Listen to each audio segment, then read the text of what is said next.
Now back to New England Nation. Third quarter of New England Nation begins now with the roundtable.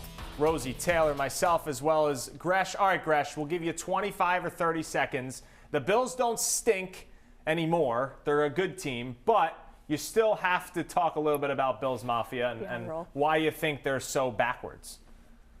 Well, it's really interesting that these people fall for the same kind of act for like 20 years. Here's Ryan Fitzpatrick. Here's Doug Flutie. Here's this guy. Here's that guy.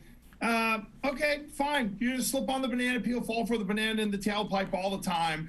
And they talk themselves into being better than they really are. And you could say that's being a fan, but when you throw in a bunch of liquored up weirdos, flaming tables to powerbomb people, and a bunch of fornicating going on in the parking lot, that's different than most fan bases. Yeah, I think the Patriots have to look out this year, make sure they don't get hit by anything from the fans throwing stuff onto the field. We've seen some things happen in recent memory.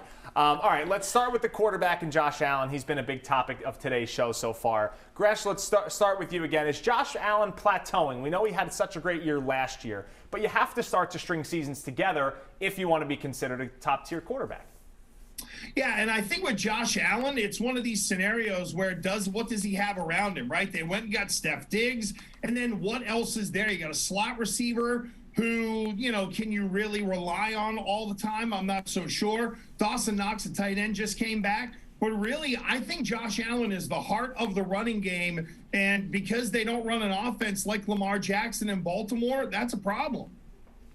I don't think so. I think Josh Allen still has a lot of positive attributes in this league. I don't think that that's the problem with the Bills. I think he's still a quarterback that they're going to be having on their team for years to come, and he's going to establish himself. As long as he still has those weapons around him and they keep returning every year like they did last year, now they're there this year, he can string those good seasons together, no doubt. I don't think he's been plateauing this season. All right, so it seems like there's a good coaching staff in place for years to come in Buffalo, which hasn't always been the case.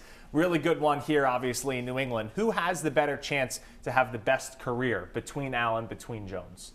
I would say Mac Jones, just because of who the coach is, right? Sure. And I just think from the experience that he's had at Alabama and then learning a new offense this year and being so successful, they're going to carry that over into another winning season as well. Yeah, I agree, because I think the Patriots, they've been established. I mean, they obviously have a lot of new guys, especially with free agency this year.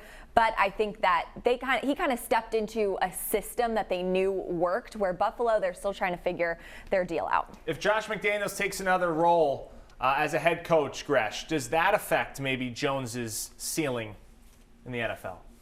I mean, look, it could, Maury, because you really don't have a play caller on staff. However, I think Brian Daboll, with the way that Josh Allen has sort of built himself, the Bills offensive coordinator right now is probably in a better position to get a head coaching job than Josh McDaniels. All right, we have about a minute left for our discussion. Does the winner of Monday night's game ultimately win the AFC East?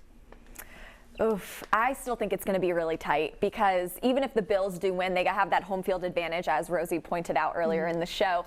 I still think that the Patriots, I think they'll split. I think the Patriots will win at home. But if the Patriots can get this win on the road, I think yes. 100%. I exactly agree with you. And I think they will win the division, the Patriots. Okay, Gresh?